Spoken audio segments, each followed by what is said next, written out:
Irmãos, vamos abrir as nossas Bíblias no livro de Romanos.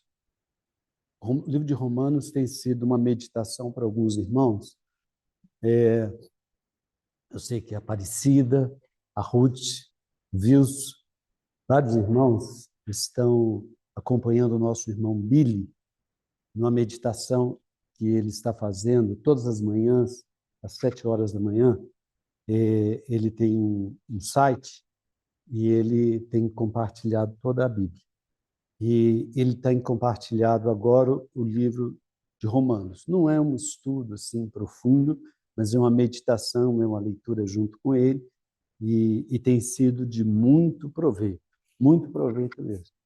Principalmente porque é um momento importante do nosso dia, logo pela manhã, e mesmo você não tendo tempo para parar e ouvir, às vezes você pode baixar o aplicativo no seu telefone, pegar um headphone, colocar, e à medida que você vai fazendo os seus afazeres, você vai ouvindo. É muito edificante, muito bom ter isso pela manhã. Tem me edificado muito esses dias. Então, eu encorajo os irmãos a, a, a, a acessar esse site e ouvir o nosso irmão. Muito precioso. De uma maneira simples, bem objetiva, ele tem compartilhado. Então, eu ganhei na última mensagem que ele falou, eu ganhei muito. Eu gostaria de trazer um pouquinho do que eu ganhei esta semana. Então, nós estamos no livro de Romanos, eu vou ler alguns versículos, eu vou passear um pouquinho na Bíblia, mas eu vou procurar ser objetivo. No versículo 23, versículo 22 e 23, capítulo 1 de Romanos, versículo 21, 22 e 23.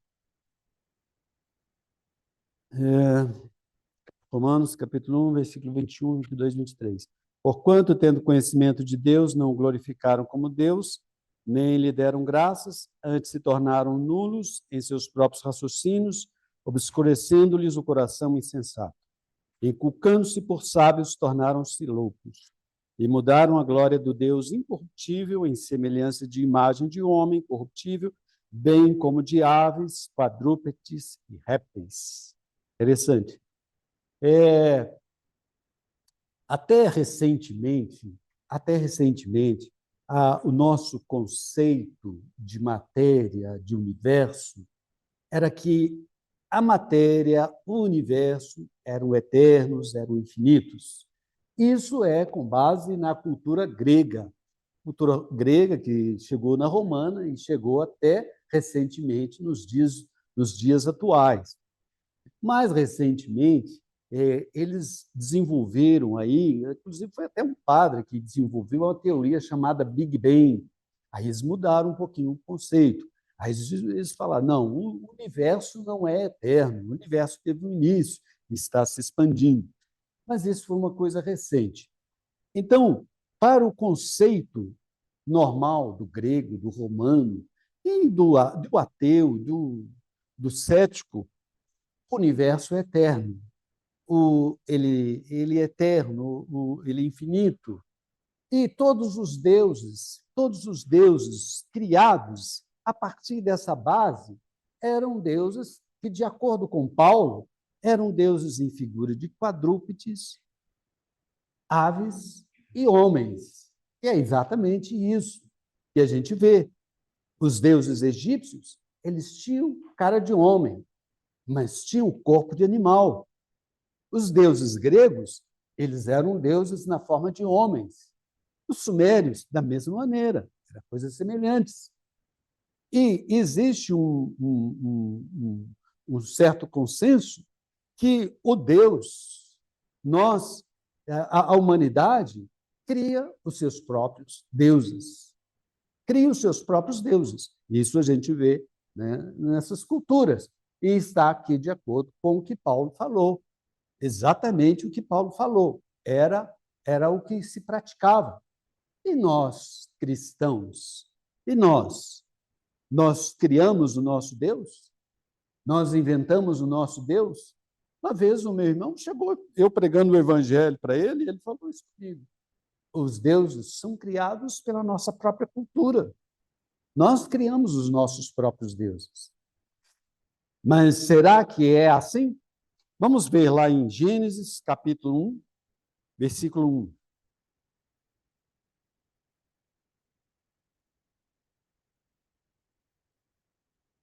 Gênesis, capítulo 1, versículo 1. No princípio, criou Deus os céus e a terra. É diferente. Os irmãos perceberam a sutileza? Os gregos falavam que o universo é eterno e os nossos deuses são fabricados por nós mesmos. Mas aqui, de acordo com a Bíblia, de acordo com o primeiro versículo da Bíblia, nós vemos que a primeira coisa que tem é Deus. Deus, Elohim, criou os céus e a terra. Os céus e a terra não são infinitos, não são eternos. Houve um momento em que Deus criou todas as coisas. Nosso Deus, ele é anterior à natureza, ele é anterior à energia, à matéria, ao tempo. Ele é anterior a todas as coisas. Esse é o nosso Deus. Esse é o Deus da Bíblia. Esse é o Deus do Pai de nosso Senhor Jesus Cristo. Esse é o Deus em quem nós cremos. Essa é a nossa fé. É um Deus criador de todas as coisas. É um Deus que se apresenta como Elohim. É um Deus que se apresenta como Yahvé, um grande eu sou. Esse é o nosso Deus. E essa semana, eu não sei se os irmãos têm acompanhado, eles lançaram recentemente um telescópio que é mais possante do que o Hubble. Ele chama James Webb. Eu gosto um pouquinho de entrar nisso. E esse James Webb, ele veio numa esperança, numa perspectiva de provar que a tese do Big Bang era correta. Então, a primeira coisa que esse Big Bang fez demonstrar é cair por terra essa teoria do Big Bang. Porque, de acordo com a Bíblia, Deus criou todas as coisas em 6 dias. Deus criou todas as coisas. E esse James Webb, ele viajou ao longo do tempo, provavelmente aí 13 bilhões de anos, luz atrás, e viu que a luz que ele estava captando era a luz de astros, de estrelas, de galáxias que já estavam formadas há mais de 13, 14 bilhões de anos. Isso nos mostra que Deus criou todas as coisas. Deus não precisou que as coisas se evoluíssem de uma maneira lenta, cadente, e as coisas fossem transformando e chegando no nível de evolução que nós estamos hoje. Não, Deus criou todas as coisas, de acordo com o que a Bíblia diz. Louvamos o Senhor, porque nós temos esse livro precioso. Esse é o nosso Deus que criou todas as coisas. Agora, esse Deus, ele criou um universo que é infinito, irmãos. Ele não chega a ser infinito, ele tem as suas bordas. Será que o nosso Deus é grande? É tão grande, maior do que o universo? Né? E às vezes eu me perco pensando nessas coisas. Que tamanho é o nosso Deus? Que tamanho é o nosso Deus? Mas aí a gente às vezes, quer humanizar Deus e enquadrar Deus dentro das nossas dimensões. Nós temos basicamente 3 dimensões. O Einstein falou que nós tínhamos 4, mas a quarta é um pouco difícil de concebê-la. Mas as 3 dimensões básicas é largura, comprimento e altura. Ou seja, qual que é a largura do nosso Deus? Qual que é a altura do nosso Deus? Qual que é a profundidade do nosso Deus? A Bíblia fala que qual que é a altura, a profundidade a largura do amor de Deus, do próprio Deus. Né? Então, onde que cabe Deus? Mas Deus não está preso às nossas dimensões. Deus não é preso, não está ligado às nossas dimensões de altura, comprimento, espaço. Essas dimensões são próprias nossas do ser humano. Nós sim estamos presos a ela. Vou dar um exemplo da quarta dimensão, que o Einstein falava que era uma dimensão, que é a dimensão do tempo. O Einstein falava que era uma outra dimensão, mas o tempo, irmãos, as pessoas não conseguem analisar o tempo. Uma análise simples do que eu ouvi. O futuro, irmãos, o futuro não existe. O futuro, para nós, não existe. O passado já deixou de existir. E o presente, irmãos, ele já não é. Na hora que eu acabo de falar presente, ele já foi. Essa é a dimensão do tempo. O nosso Deus não está preso ao tempo também. Ele não está preso à dimensão nenhuma. Então, quando o Salomão consagrava o templo, ele falava: que é esse templo? Que é esse lugar? Os céus não te contêm. Esse é o nosso Deus. Não tem como a gente querer enquadrar Deus dentro da nossa cabeça. Nós não vamos conseguir. Nós não vamos conseguir conceber dentro da nossa cabeça, dentro de umas dimensões, dentro de tempo, de espaço, nós não vamos conseguir. Bom, irmãos, nós vamos voltar lá para o livro de Romanos. Romanos, capítulo 1, versículo 16 e 17.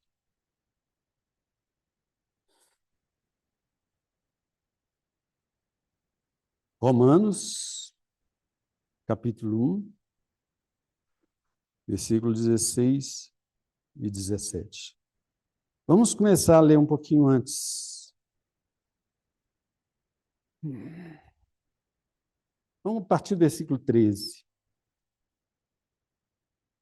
Porque não quero que ignoreis que muitas vezes me propus ir até convosco, do que tem sido até agora impedido, para conseguir igualmente entre vós algum fruto, como também entre os outros gentios. Pois eu sou devedor tanto a gregos quanto a bárbaros, tanto a sábios como a ignorantes. Por isso, quanto está em mim, estou pronto a anunciar o evangelho, também a vós outros, em Roma. Pois não me envergonho do evangelho, porque é o poder de Deus para a salvação de todo aquele que crê, primeiro do judeu e também do grego, visto que a justiça de Deus se revela no evangelho, de fé em fé, como está escrito, o justo viverá pela fé. Aqui, irmãos, ele está falando que ele é devedor. Devedor. Devedor a gregos e romanos, judeus e gregos. Ele é devedor de quê? Ele é devedor de anunciar o evangelho. O que é o evangelho? O evangelho é as boas novas. O evangelho é as boas novas. A palavra evangelho significa boas novas. Ele não se envergonha de anunciar essas boas novas, porque essas boas novas é o poder de Deus para a salvação de todo aquele que crê. De todo aquele que crê. Esse evangelho, ele está resumido lá nos versículos 3 e 4. Vamos ler a partir do versículo, o primeiro versículo aí, a segunda parte. Evangelho de Deus. Evangelho de Deus, o versículo 2. O qual foi por Deus outrora prometido por seus profetas nas Sagradas Escrituras, com respeito a seu Filho. Então, existe um evangelho que foi prometido pelos profetas nas Sagradas Escrituras, com respeito a seu Filho, o qual, segundo a carne, esse Filho, ele veio segundo a carne, ele se encarnou. Aqui está falando que ele se encarnou, ele é da descendência de Davi. Essas boas novas diz respeito a um homem da descendência de Davi, que é um homem como nós, mas não somente isso, com respeito a seu filho, aqui é filho de Deus, ou seja, o filho de Deus se encarnou. O filho de Deus se encarnou. Essas boas novas diz respeito a Jesus. Jesus é as boas novas. Jesus é o Evangelho. Por quê? Jesus é o Deus. É aquele Deus lá de Gênesis 1. Ele é o Deus criador, é o Deus eterno, mas ele também é Deus Salvador. É Deus Salvador na pessoa de Jesus, que se encarnou. Porque esse Deus, aquele Deus, o Deus criador, ele, se aparecer para nós, nós morremos. Nós não suportamos a sua presença. Ele teve que se reduzir em figura humana, se esvaziar na forma de um homem, de servo, para vir e anunciar as boas novas para nós. Então, aqui fala da encarnação do Filho de Deus. O Filho de Deus se encarnou. E ainda no versículo 17 do capítulo 1, visto que a justiça de Deus se revela no Evangelho, visto que a justiça de Deus se revela nessas boas novas. De fé em fé. Essa palavrinha de fé em fé, eu gosto de entendê-la da seguinte maneira. Quando eu ouvi a fé, a respeito da fé a primeira vez, alguém entregou o Evangelho para mim. Ele creu, ele ouviu, ele creu e passou para mim. Então, é de fé em fé. Vai passando de fé em fé. O que é a fé? A fé, aquilo que você ouve e o seu coração é tocado. E você abre o coração para considerar, para meditar, para apreciar. E o seu coração, o seu espírito, confirma aquelas palavras. E esse apreço que você teve, à medida que você vai estando as boas novas, você tendo esse apreço, você crê. Você crê, você recebe, você toma para dentro do seu coração. Isso é a fé. A nossa fé é a resposta do nosso coração à pregação do Evangelho. À medida que você ouve a palavra de Deus, o Evangelho, as boas novas do Deus Criador, você abre o seu, você é tocado e você tem que ter uma resposta. Você tem que ter uma resposta. Ou você aceita, ou você rejeita. Se você rejeita, você está rejeitando a mensagem de Deus para você. E você é responsável por essa decisão. Mas se você recebe, a promessa é de vida eterna. É de perdão de pecados. É de reconciliação com Deus. É de nova vida. Então, vamos ver, ainda no versículo 17, diz assim, visto que a justiça de Deus se revela no Evangelho. A justiça de Deus se revela através da pregação do Evangelho. Às vezes é difícil para nós entendermos o que vem a ser justiça.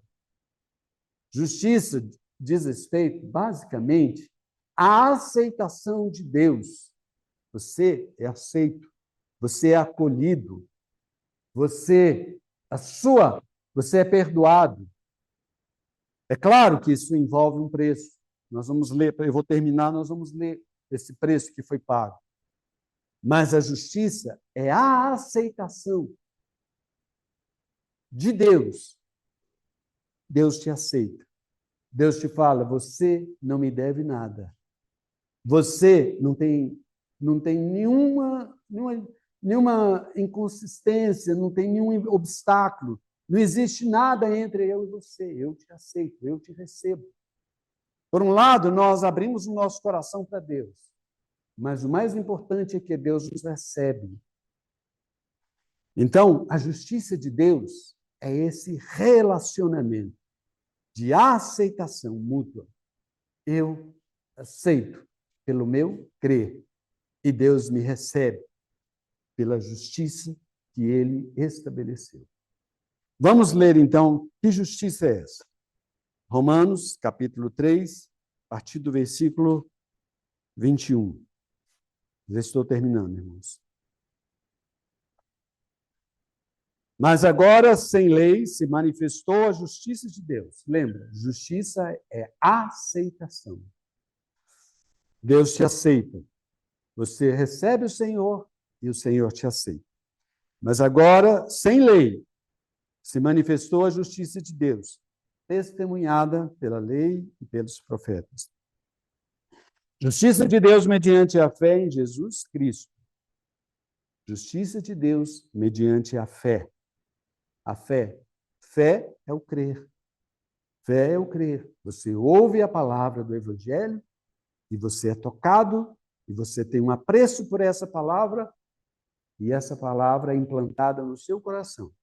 E essa palavra, é através dessa palavra que você vai receber o Espírito. E esse Espírito dentro de você vai te gerar dentro de você o que a gente chama de regeneração. E a partir do momento que você recebe e aceita essa palavra, alguma coisa poderosa acontece dentro de você. Você nunca mais vai ser o mesmo. Vai acontecer alguma coisa maravilhosa, que nós chamamos de regeneração. O seu espírito vai ser regenerado. Justiça de Deus, versículo 22. Justiça de Deus mediante a fé em Jesus Cristo, para todos e sobre todos os que creem. Para todos. Não existe limitação para judeu, para grego, para romano, para brasileiro. É para todos. A lei era para o judeu, mas o evangelho é para todos. Me inclui, graças a Deus. Me inclui. Eu estou incluído. Inclui você. Você não está fora. Basta você aceitar. Mediante a fé em Jesus Cristo, para todos, sobre todos os que creem. Porque não há distinção. Não existe distinção. Pois todos pecaram e carecem da glória de Deus. Nós somos carentes. Às vezes nós confundimos a nossa carência com valores ou com algumas distrações que são nos oferecidas por este mundo, pela televisão, pela propaganda, pelo marketing. Alguma coisa nos é oferecida. Mas o que nós carecemos, na verdade, é da glória de Deus. Sendo justificados, lembrando, essa palavra justificados é aceitos. Sendo justificados, ou sendo aceitos por Deus, gratuitamente, você não precisa de fazer nada. Alguém já fez em nosso lugar. Nós não precisamos fazer nada. Nós precisamos crer, receber, aceitar. Isso não é uma coisa pequena. Isso diz respeito a uma coisa muito profunda, muito importante. Diz respeito ao nosso coração. Ao nosso coração. Então, se nós recebermos, nós estamos recebendo ele no nosso coração. É algo de grande valor. Sendo justificados gratuitamente por sua graça. Ele é gracioso. Deus é gracioso. Deus é gracioso mediante a redenção. Redenção, ou seja, perdão. Perdão que há em Cristo Jesus. A quem Deus propôs, Deus, aquele Deus criador, não é o Deus dos gregos, não é o Deus dos egípcios, é o Deus anterior, é o que criou, é o que fez todas as coisas. É Ele que envia essas boas novas. A quem Deus propôs, no sangue de Jesus, como propiciação, ou seja, como perdão, como expiação, como perdão, mediante a fé, para manifestar a sua justiça, manifestar a sua aceitação. Deus nos aceita. Manifestar a sua justiça, por ter Deus, na sua tolerância, deixado impunes os pecados anteriormente cometidos, tendo em vista a manifestação da sua justiça no tempo presente, para que ele mesmo seja justo e justificador daquele que tem fé em Jesus.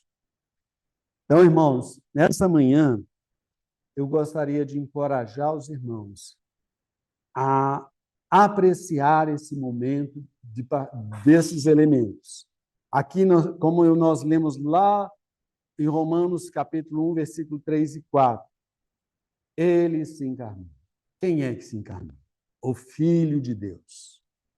Porque nós não podemos contemplar, nós carecemos da glória de Deus, nós não estamos a glória de Deus. Mas Deus, na sua graça, enviou-se. Isso aqui não é o Filho de Deus, mas é um símbolo, representa, ele nos deu essa ordenança. Quando nós fazemos isso, nós nos lembramos que um dia ele se encarnou. Ele se encarnou. E ele é o Filho de Deus, e ele foi enviado por Deus e se encarnou para morrer em nosso lugar.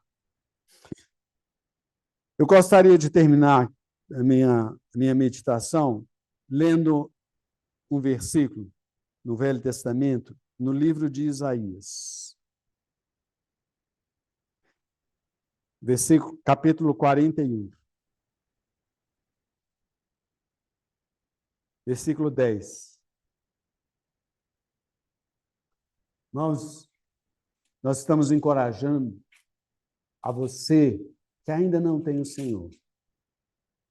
E mesmo você que tem o Senhor, a exercitar a sua fé. Exercitar a sua fé. Fé é uma questão de coração. Fé é uma questão de apreço. Apreço à palavra do Evangelho.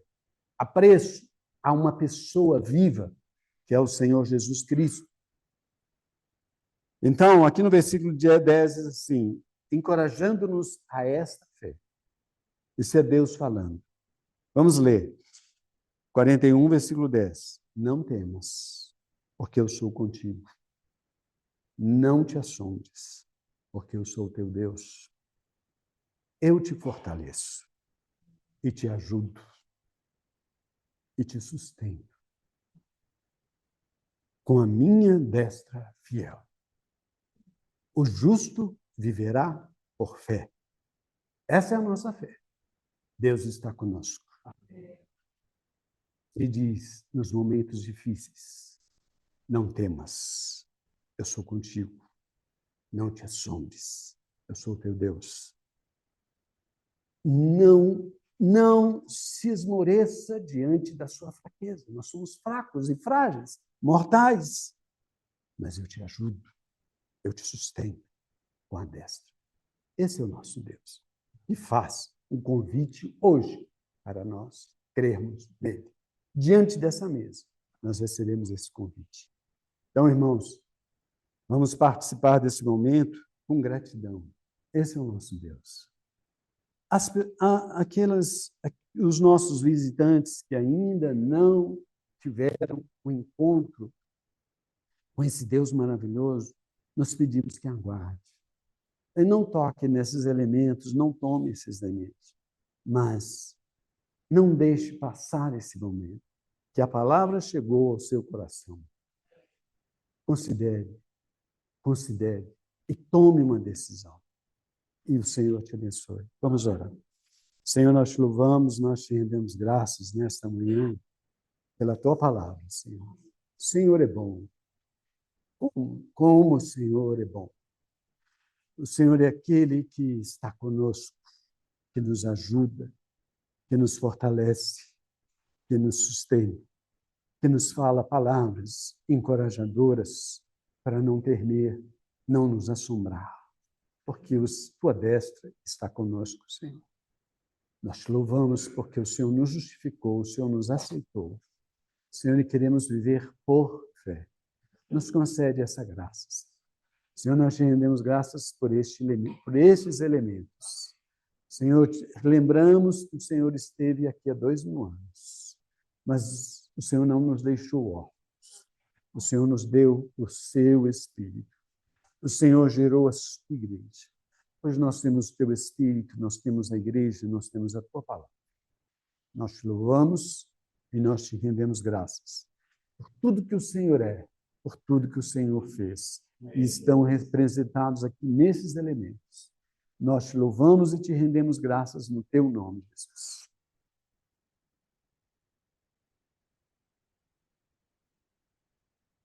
Então, uma breve meditação. Hoje nós estamos com o nosso tempo mais curtinho. Pedi para os irmãos abrirem comigo no livro de Juízes.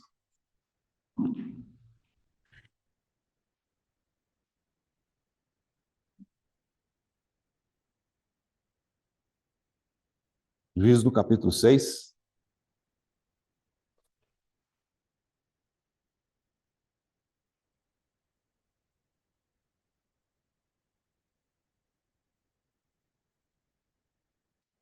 Nós vamos ler alguns versículos, alguns trechos, então os irmãos me acompanhem. Uma breve meditação a respeito desse juiz chamado Gideão, né?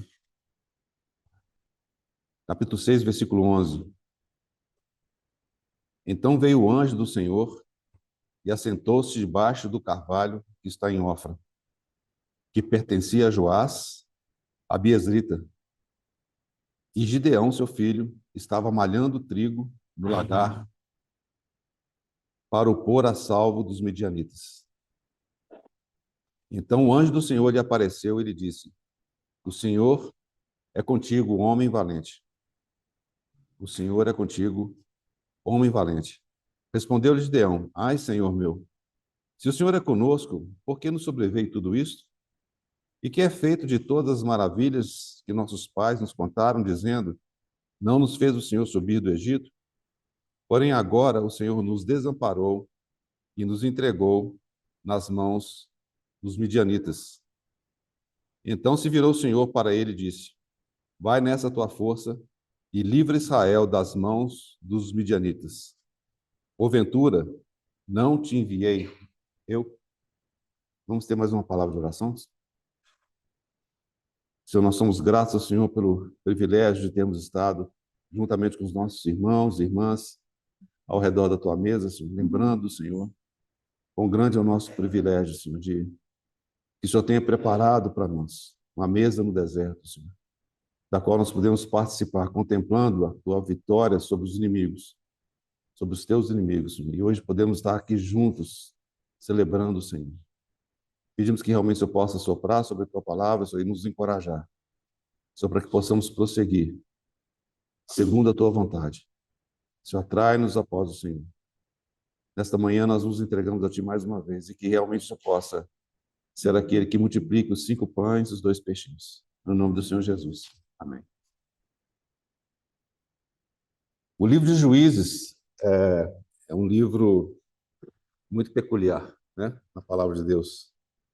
E se nós lembramos bem da história de Israel, nós lembramos que o Senhor, então, tira o povo do Egito, o povo ficou em escravidão, depois de ter tido José como o grande líder ali no Egito, né? Então, o povo de Israel, gradualmente, ele entra em escravidão e fica ali por 400 anos. E chegou um momento que, claro, o povo começa a clamar ao Senhor por libertação. Faraó oprime de maneira tremenda e eles agora estão desesperados, clamando por libertação. Por algum tempo eles viveram bem ali, né? Eles tinham tranquilidade, etc. Mas chegou um ponto que, de fato, quando aquele faraó que conhecia José morreu e o outro sumiu, a coisa mudou. E o propósito de Deus não é que eles fossem escravos, nunca foi o propósito de Deus, né? Deus tinha o povo dele que ele escolheu. Mas aquele período foi um período de provação. E nós sabemos, tipologicamente, né, por tipos, que o Egito significa o mundo, né? E se a gente lembra bem de como é que foi o processo, né? Deus chama Moisés, uma história longa que não é o nosso foco aqui, e Moisés, então, tira o povo do Egito, né? Moisés foi um instrumento de Deus para poder, então, tirar o povo do Egito. E nós lembramos muito bem, inclusive, hoje, ao partirmos do pão, esse é um testemunho, que foi com o derramamento do sangue de cordeiros imaculados, né? E aquele sangue passado dos umbrais na verga da porta, que fez com que o anjo destruidor passasse por cima daquelas casas onde estava o sangue. E o sangue do Senhor Jesus, claro, é muito superior ao sangue de ovelhas, de bodes, de cabritos. Esse é o sangue que nos purifica de todo pecado. É esse sangue que permitiu que eu e você pudéssemos ser livres, né, da condenação que está sobre esse mundo, da mesma forma que a condenação que estava sobre o Egito. Nós sabemos que naquela noite morreram todos os primogênitos dos egípcios. E todos aqueles onde não havia o sangue, na verga e nos umbrais da porta, os primogênitos morreram. Então, observe que a salvação ela aconteceu não pelo fato do primogênito ser bom ou mal, ser obediente ou não ao pai, mas simplesmente, como se fosse pouco, pela presença do sangue na verga e nos umbrais da porta. Nós somos salvos da mesma maneira. Não é pelo nosso feito, não é por aquilo que nós somos, quão bom nós somos, quão bem fazemos, mas é somente pela obra do Senhor Jesus na cruz do Calvário. Então, o Senhor, naquela noite, trouxe a grande libertação para o povo de Israel. E nós sabemos, então, que Isaías começa uma jornada, saindo do Egito, da mesma forma que marca nas nossas vidas a saída do Egito. Quando nós cremos no Senhor Jesus, nós saímos deste mundo. Mas nós estamos nesse mundo, por outro lado. E aí, então, nós vemos toda a sequência da história de Israel, em que eles agora, finalmente, por meio de Josué, eles entram na terra, depois de 40 anos vagueando no deserto, eles entram finalmente em Israel, na terra prometida, e ali que eles deveriam desfrutar de toda a abundância, toda a riqueza que Deus proveu, uma terra que de fato mana leite e mel. Várias coisas aconteceram. E nós lembramos de uma coisa que chama atenção, e aí nós estamos chegando já próximo do livro de Juízes, que nesse processo, por algum motivo, haviam inimigos circundando a terra. Deus havia dado uma ordem muito clara a respeito de como eles deveriam agir em relação àqueles habitantes da terra, como eles deveriam atuar em relação àquela terra que pertencia e que pertence por direito, né, aos filhos de Deus, aos israelitas. Muito bem. Aí nós vemos que o povo de Israel, então, ao tomar posse da terra, eles negligenciaram as ordens e os mandamentos de Deus. Então, quando nós chegamos no livro de Juízes, já saímos no Pentateuco, passamos por Josué, estamos agora em Juízes, nós vemos a sequência, eu pudesse resumir de maneira muito breve, como o que aconteceu com eles na terra e os diversos inimigos. De alguma forma, eles deixavam de buscar o Senhor, deixavam o Senhor de lado, tiravam o foco do Senhor, muitas vezes começavam a adorar outros ídolos, viver vida dissoluta. O Senhor então mandava os inimigos para poder tratar com o povo de Israel. E sofriam. De novo, não suportando mais os sofrimentos, clamavam a Deus, Deus ouvia, traziam um juízo para poder libertar. Então, essa é uma sequência que a gente vê ao longo do livro de Juízes, né? É um cenário do povo que foi liberto do Egito. Então, se vocês estão acompanhando a maneira como eu estou trazendo para os irmãos, analogamente conosco, quando nós saímos do Egito, quando nós somos libertados, Senhor, de alguma forma, pelo Senhor, nós somos introduzidos naquilo que é a realidade da pessoa do Senhor Jesus. Nós estamos em Cristo. É isso que a palavra de Deus fala, nós somos trazidos para dentro de Cristo. Cristo em vós e nós em Cristo. Essa é a realidade da terra prometida. Os irmãos percebem? Mas, de alguma forma, conosco acontece algo tão semelhante.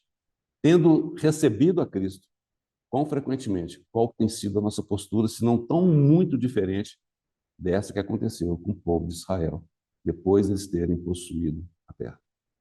E nesse caso em particular, chama muita atenção entre os diversos juízes, né? Nós não vamos passar por todos eles, são vários juízes, várias situações, mas de Gideão, acho que vários irmãos que certamente conhecem a história, e eu gostaria de chamar a atenção para alguns pontos na vida de Gideão, a título de encorajamento, para que a gente possa entender, então, lembrando desses ciclos que vinham do povo distanciando o Senhor, prevaricando contra o Senhor, pecando contra o Senhor, e Deus trazendo libertação.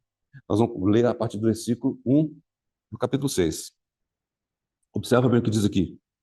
Fizeram os filhos de Israel o que era mal perante o Senhor. Por isso o Senhor os entregou nas mãos dos midianitas por 7 anos. Observa que coisa, essa palavra que é tão penetrante. Aqui diz que o Senhor os entregou. Houve um movimento ativo de Deus, de disponibilizar os seus filhos para que fossem, então, cair na mão dos midianitas. Esse foi um movimento do Senhor. De alguma forma, a direção que eles estavam seguindo era completamente contrária ao Senhor, que diz aqui, ó, fizeram o que era mal perante o Senhor. Essa era a atitude do povo.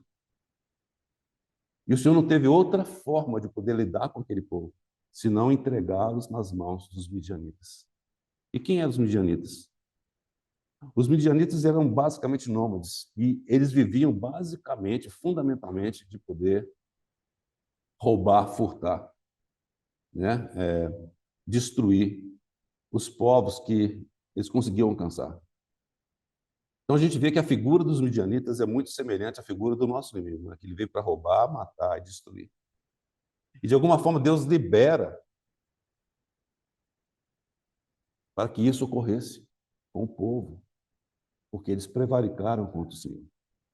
Não se trata de castigo, mas se trata de uma admoestação do Senhor. É a maneira que o Senhor, de alguma forma, usou para poder trazê-los de volta. O coração de Deus sempre é esse. O Senhor sempre nos deseja de volta. E o Senhor sempre vai usar muitas situações na sua vida e na minha vida para nos trazer de volta. Muitas vezes nós nos esquecemos do Senhor. Um dos motivos nós lembrarmos do Senhor a cada domingo é por isso nós somos muito esquecidos. E o Senhor sabia disso. Por isso que Ele instituiu esse memorial para que nós lembrássemos dele, não esquecêssemos dele. Quão frequentemente na minha vida, na sua vida, nós esquecemos. E o Senhor vai usar do que for possível para poder te atrair de volta para Ele, porque Deus nos ama, Deus te ama profundamente. Ele nos envolve com os laços de amor. Esse é o propósito de Deus.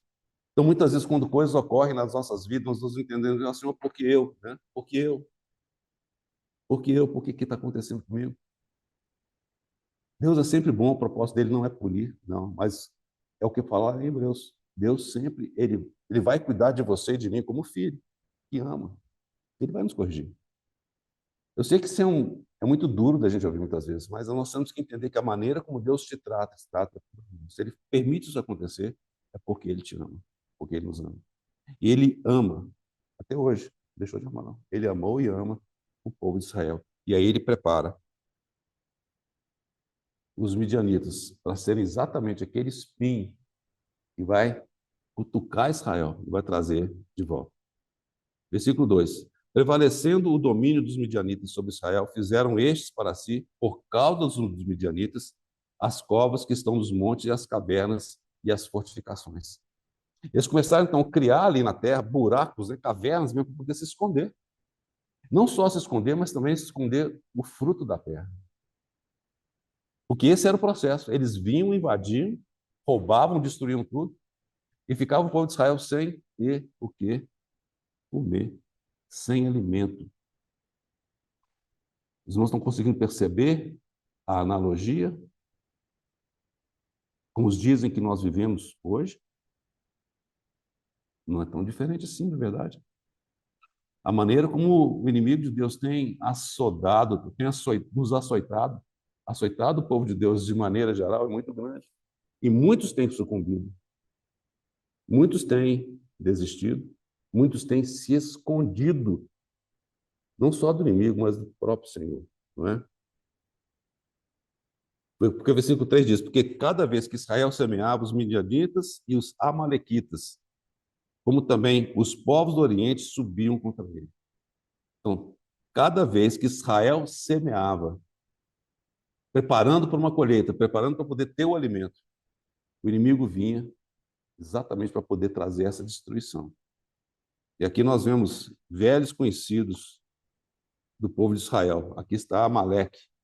Amaleque, na palavra de Deus, é um tipo da carne. Figura a carne. Nós vemos como, de fato, eles vieram por detrás, quando o povo de Israel estava saindo, e eles atacaram exatamente os idosos e as crianças. Eles são covardes. A nossa carne é covarde. A carne que está em você e em mim, ela é covarde. É assim que ela age. E ela é inimiga. Não só Satanás é o inimigo, mas a nossa carne também é inimigo. Nós temos dentro de nós um grande inimigo que habita dentro de nós. E Paulo fala isso claramente lá em Romanos, capítulo 7.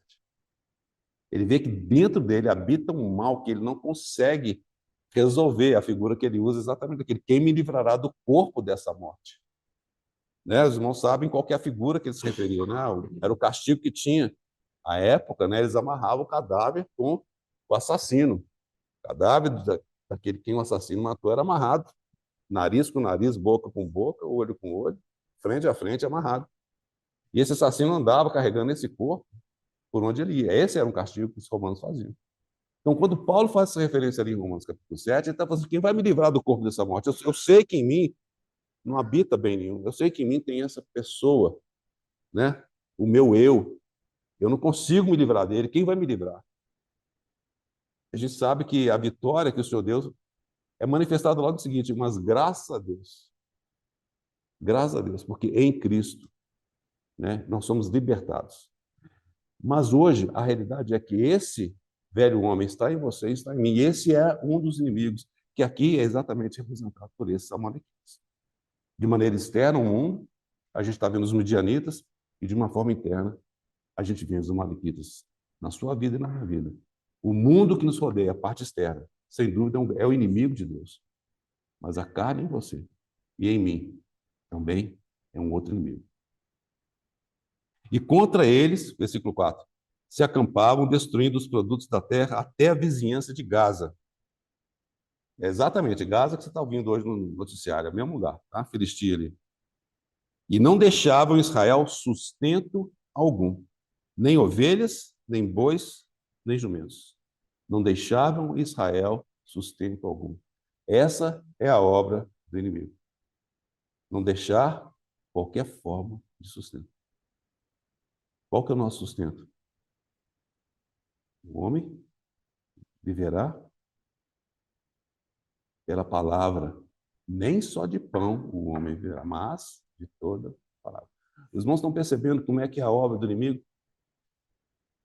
O apóstolo Paulo nos fala em Coríntios que essas coisas foram escritas para a nossa instrução. O que aconteceu com o povo de Israel, de alguma forma, nos serve de referência. Presta atenção. O que aconteceu lá é o que está acontecendo aqui. É um tipo. Não acho que é diferente, não. Tá, você vai falar assim: não tem amalequita hoje, não tem medianita. Correto. Mas o que eles representavam está presente hoje. E da mesma forma, essa questão de não deixar sustento vale hoje também. Que tipo de sustento nós estamos recebendo? Que tipo de sustento você está recebendo? Esse sustento não é só aquele que você recebe numa reunião, mas é o sustento que você recebe do maná diário. Se não há esse sustento, como é que prossegue? Como se prossegue? E não deixavam em Israel sustento algum, pois subiam com seus gados e tendas e vinham como gafanhotos em tanta multidão que não se podiam contar, nem a eles, nem aos seus camelos, e entravam na terra para destruir. Assim Israel ficou muito debilitado. Olha a palavra aqui. Israel não desapareceu, mas ficou extremamente fraco. Os irmãos entendem? Essa fraqueza é a causa de tantas coisas hoje no meio do povo de Deus. Onde está, de fato, né, o poder? Onde está, de fato, a realidade que o Senhor vem nos trazer?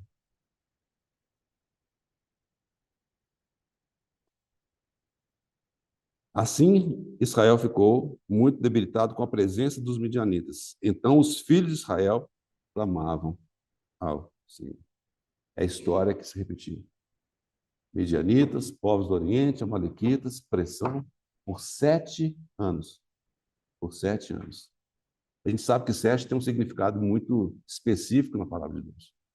Mas por 7 anos se representa o período de provação. Lembra? Na época de José, 7 anos de abundância, 7 anos de...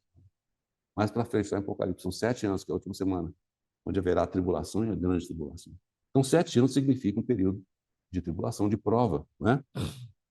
Mas aí o povo de Israel clamou ao Senhor. Tendo os filhos de Israel clamado ao Senhor por causa dos midianitas, o Senhor lhes enviou um profeta. A gente não sabe o nome desse profeta. Que ele disse: assim diz o Senhor, Deus de Israel: eu é que vos fiz subir do Egito e vos tirei da casa da servidão. E vos livrei da mão dos egípcios e da mão de todos quantos vos oprimiam. E os expulsei de diante de vós e vos dei a terra, onde estavam agora. E disse: eu sou o Senhor, vosso Deus. Não temais os deuses dos amorreus, em cuja terra habitais. Contudo, não destes ouvido à minha voz. E aí começa a história de Gideão. Deus, então, vai prover o livramento por meio desse seu servo, desse juiz, que era Gideão. Então, quem era? Quem foi Gideão? Alguns irmãos entendem que Gideão era um jovem, ele era bem jovem, né? E a história começa, as cortinas se abrem, a gente vê uma cena muito curiosa, no mínimo, que é o que nós lemos no princípio. Diz o seguinte: mas assim, então veio o anjo do Senhor. No Antigo Testamento, quando a palavra de Deus menciona o anjo do Senhor, isso se refere ao que a gente chama de uma epifania, quando Deus o Filho, né? Deus o Filho, ele aparece na forma de um anjo, né? Jesus foi o Filho de Deus encarnado, foi muito tempo depois, mas o Filho de Deus, ele aparece várias vezes no Antigo Testamento na figura de um anjo, né? Então diz aqui, o anjo do Senhor, não é um anjo com letra minúscula, mas é um anjo com letra maiúscula. Na realidade, é o anjo do Senhor. O anjo do Senhor. Então aqui nenhum outro senão o Filho de Deus. Olha que interessante. E assentou-se debaixo do carvalho que está em Ofra, que pertencia a Joás, a Biesrita, e Gideão, seu filho, estava malhando trigo no lagar para pôr a salvo dos midianitas. Essa era a situação, o clímax daquele período todo de perseguição. E aí nós vimos que Gideão, de maneira muito dedicada, ele estava fazendo algo completamente inusitado. Eles haviam conseguido colher os grãos, mas o que ele estava fazendo? Ele estava malhando o trigo no lugar onde você preparava o vinho. No lagar. Era um local que ele tinha para poder ocultar, porque certamente se os midianitas, os amalequitas viram o que ele estava fazendo, iriam roubar aquele trigo também, aquele grão. Mas de alguma forma, de maneira tão oculta, disfarçada, ele está ali naquele lagar malhando o trigo, preparando o trigo, né? A gente sabe que é para poder obter o grão. E nós vemos aqui uma figura tão preciosa. Nós vemos essas duas coisas mais uma vez colocadas juntas.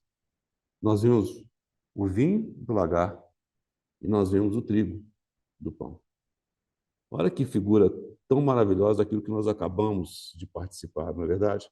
Nós vemos aqui que de uma maneira tão linda, Gideão estava ali num lagar, preparando o trigo, de maneira diligente, para proteger e guardar dos inimigos. Ele estava preparando e guardando o sustento, o alimento.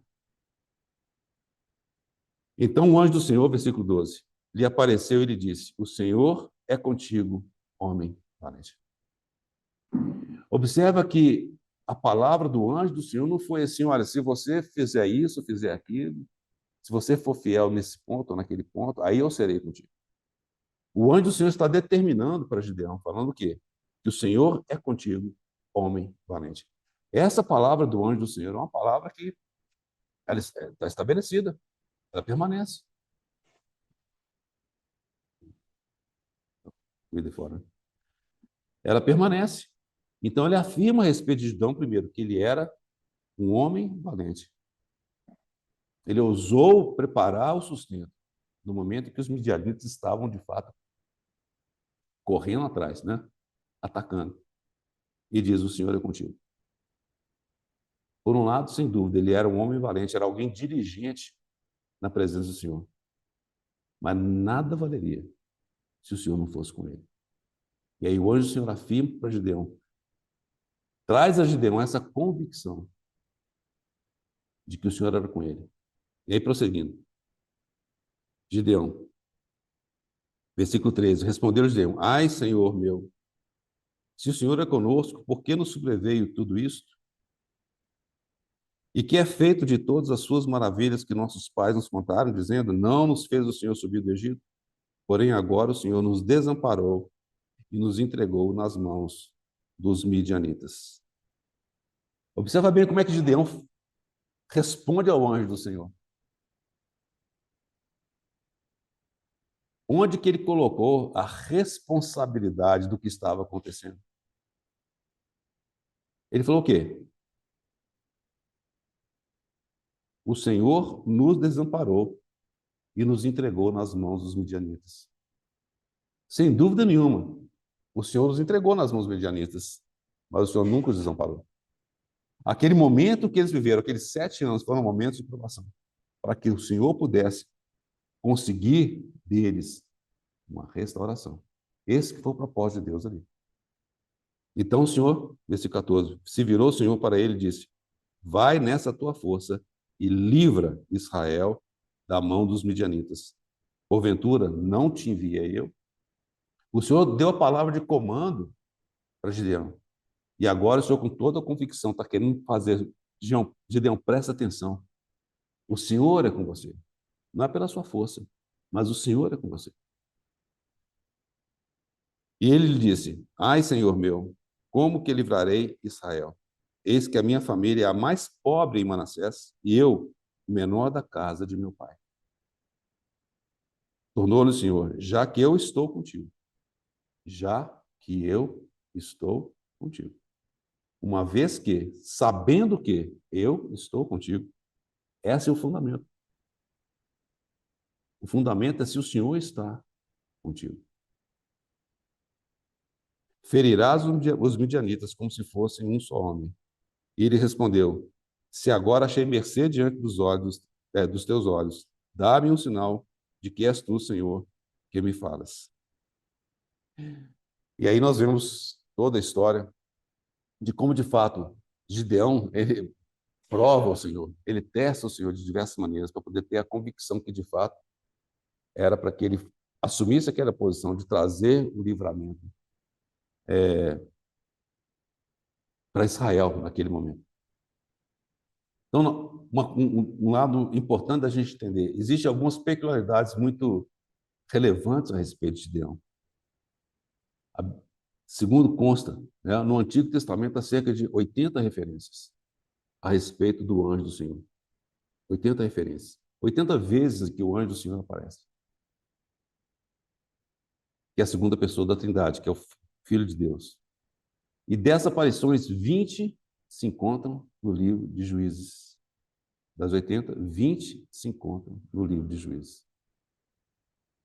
E dessas, 7 estão relacionadas a Gideão.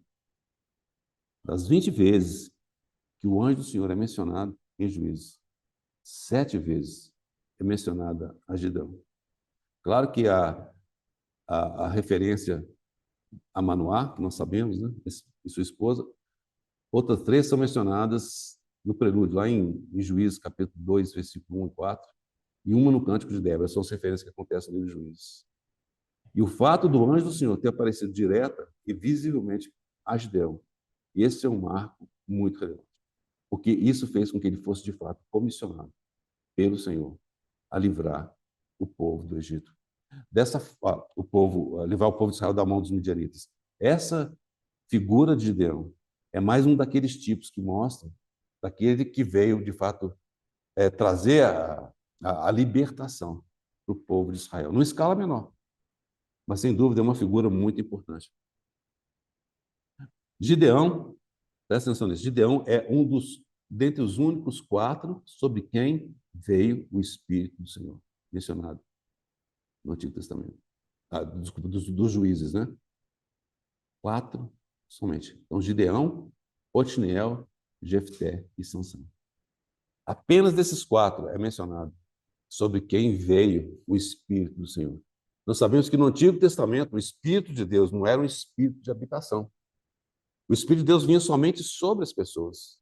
O Espírito de Deus veio seu espírito de habitação somente depois de Pentecostes. Quando o Senhor, de fato, é elevado aos céus, quando o Senhor, de fato, ele é entronizado, ele envia o seu Espírito. Nós vemos lá em Pentecostes acontecendo o derramamento do Espírito. Né? Salmo 133 nos faz lembrar disso. Né? Como óleo precioso que é colocado sobre a cabeça, desce pela barba, até as ossos vestidos de Arão. Ali nós vemos em Pentecostes o derramamento do Espírito. E a partir daquele momento, aquele que é o Paráclitos, né, é o Consolador, ele não vem mais sobre as pessoas, mas agora ele vem para poder habitar em cada um de nós. Essa é a realidade que o Senhor Jesus deixou. Esse é o Consolador que ele enviaria para estar conosco todos os dias. Mas na época do Antigo Testamento, vinha somente sobre as pessoas. E chama a atenção o fato de, entre os juízes, somente 4. É mencionado que o Espírito do Senhor pousou sobre eles. Então, Gideão, ele de uma forma muito especial, é considerado como aquele que vai trazer libertação ao povo de Israel. De quem? Dos midianitas, dos amalequitas e dos povos do Oriente. Ele foi um vencedor. Ele foi um que venceu no meio daquela geração em que vivia. Ele era jovem. Lembra? Ele fala que ele era o menor da casa do pai dele. Mas de alguma forma tão maravilhosa. Ele era alguém que a preocupação era de prover o sustento, quando não havia sustento. Alguém que de fato preocupou em preparar o trigo num lagar.